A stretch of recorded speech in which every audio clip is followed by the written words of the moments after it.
Beralih ke Kabupaten Muratara, puluhan warga yang mengatasnamakan Aliansi Pemborong menggelar aksi demo di depan kantor pemerintah Kabupaten Musirawas Utara, membayar hutang yang telah dianggarkan sebesar 25 miliar rupiah.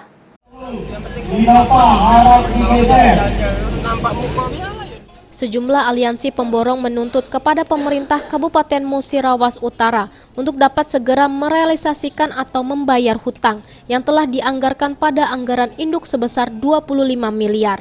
Karena hingga saat ini belum ada upaya realisasi untuk pembayaran hutang. Menurut Ichandra Tanjung usai menggelar aksi, kurang lebih 60 pemborong yang menggelar aksi saat ini guna menuntut hak mereka terhadap pembangunan yang telah dikerjakan, namun belum dilakukan pembayaran melainkan diberikan surat pengakuan hutang atau SPH.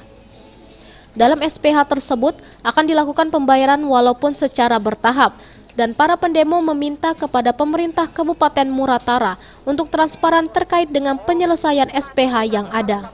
Kami minta segera direalisasikan anggaran yang dianggarkan untuk pembayaran SPH sebesar 25 miliar yang dianggarkan di anggaran induk.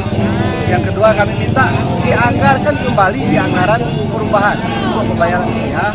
Yang ketiga, kami minta Pemda Musirawas Utara, khususnya Bupati Musirawas Utara, membuka selebar-lebarnya ruang komunikasi dengan kami. Jangan membatasi komunikasi dengan kami. Jadi jumlah kita berapa? Jumlah anggota unjuk rasa kurang lebih 100 lah. 100 ya? Jumlah apanya? SPH? Jumlah SPH secara signifikan, karena ini tidak tahu lagi deh.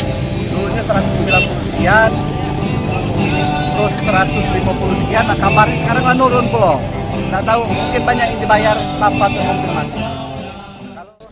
Sejumlah massa dalam aksi ini meminta kepada pemerintah untuk kembali dapat menganggarkan SPH pada anggaran perubahan sehingga SPH dapat segera diselesaikan. Adi Aryanza, PAL TV.